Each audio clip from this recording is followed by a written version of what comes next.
College ছুটি হওয়ার আগেই আসবো। তে আচ্ছা, তাড়াতাড়ি আসবে কিন্তু। জাঙ্কুক: ওকে বাবা, ওকে। কলেজের মাঠের দিকে তাকিয়ে অন্যমনস্ক হয়ে কিছু একটা ভাবছিল তে। হঠাৎ স্যারের ডাকে ধ্যান ভাঙলো তে। স্যার: কি হলো তে? তুমি কি ভাবছো? ক্লাসে অমনোযোগ কেন? তে: স্যার আসলে ওই মানে। স্যার: হ্যাঁ বলো। তে: কই স্যার, আমি তো কিছু ভাবিনি। স্যার: ও, তাহলে এই প্রশ্নের উত্তরটা বলো তো। তারপর একটু ভেবে উত্তর বলে, আর উত্তরটা সঠিক হয়। উত্তরটা সঠিক হওয়ার জন্য স্যার তেকে বসতে বলে। ক্লাস হওয়ার পর তে গেটের বাইরে কাউকে খুঁজছিল। তারপরে পিছন থেকে কেউ টান মেরে তেকে জড়িয়ে ধরে। কাজটা আচমকা হওয়ার জন্য তে একটু বেশি ভয় পেয়ে যায়, কিন্তু পরক্ষণেই বুঝতে পারে এটা তার খুব কাছের মানুষ। এত দেরি হলো কেন তোমার? জাঙ্কুক: জান প্লিজ রাগ করো না, আমার একটা ইম্পর্টেন্ট মিটিং ছিল। তে: আচ্ছা রাগ করবো না, এসব বাদ দাও এখন। আচ্ছা বলো তো আজকে কি? জাঙ্কুক: আজকে কি আছে? তে জাঙ্কুকের মুখে এরকম কথা শুনে জাঙ্কুকের পায়ে একটা কিক মারে। জাঙ্কুক তের এরকম কাজের জন্য মুচকি মুচকি হাসতে থাকে এবং গাড়িতে উঠে গাড়ি স্টার্ট দেয়। তে বাসায় ঢুকে উপরে তার রুমে চলে যায়। জাঙ্কুককে বাসায় ঢুকতে দেখে মিসেস জিন বলে ওঠে, কি হয়েছে? তে মা এভাবে রুমে ঢুকলো কেন? জাঙ্কুক: মা রাগ করেছে তোমার বৌমা। আরিম: কি করেছিস তুই ওর সাথে? জাঙ্কুক: পরে বলবো, তার আগে তোমাদের বৌমাকে খাবার খেয়ে রেডি হয়ে থাকতে বলবে।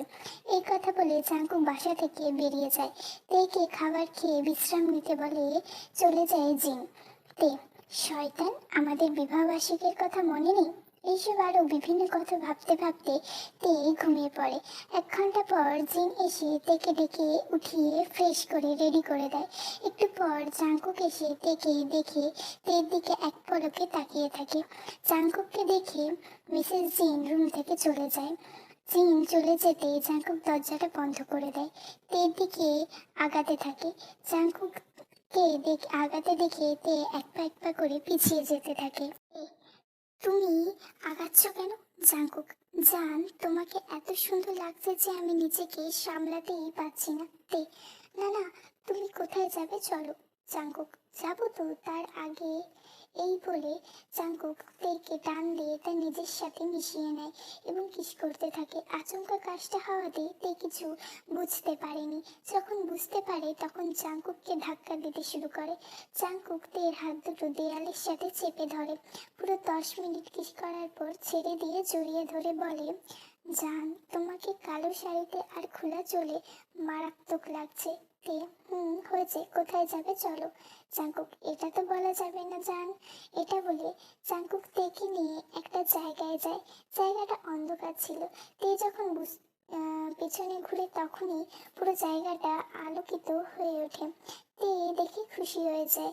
দেখে জিন, আরিম এবং তার বাবা মা, আয়ু ও জেহেব সবাই আছে। পিছন থেকে জাঙ্কুক বলে ওঠে, হ্যাপি অ্যানিভার্সারি জান। তুমি কি ভেবেছিলে আমি ভুলে যাবো এই দিনটার কথা? তে: থ্যাংক ইউ। জাঙ্কুক তেকে পিছনে গিয়ে কানের কাছে মুখ নিয়ে বলে, জান, তোমার এই শুকনো থ্যাংক ইউতে আমার কিছুই যায় আসে না। আমার আমার তো অন্য কিছু লাগবে। তে জাঙ্কুকের কাছ থেকে সরে তার বাবা মা আর তার শ্বশুর শাশুড়ির কাছে যায়। সবাই মিলে কেক কেটে কিছুক্ষণ গল্প করে। জিন, আরিম এবং আয়ু আর জেহুব গাড়ি করে চলে যায়। এরপর জাঙ্কুক তেকে চোখ বন্ধ করে একটি রুমে নিয়ে আসে। রুমটি সুন্দর করে সাজানো ছিল। তে: রুমটাকে এইরকম করে সাজিয়েছো কেন? জাঙ্কুক: জান, আজকে রাতটাকে আরো স্পেশাল করার জন্য সাজিয়েছি। তে: আমি ভালোবাসি তোমায় জাঙ্কুক। জাঙ্কুক: আমিও তোমাকে খুব ভালোবাসি। তারপর জাঙ্কুক তেকে কোলে তুলে নেয়, তারপর বিছানায় শুয়ে দেয় এবং দুজন দুজনের ভালোবাসার সাগরে ডুব দেয়। গল্পটা যদি তোমাদের ভালো লেগে থাকে please like, comment, share and subscribe.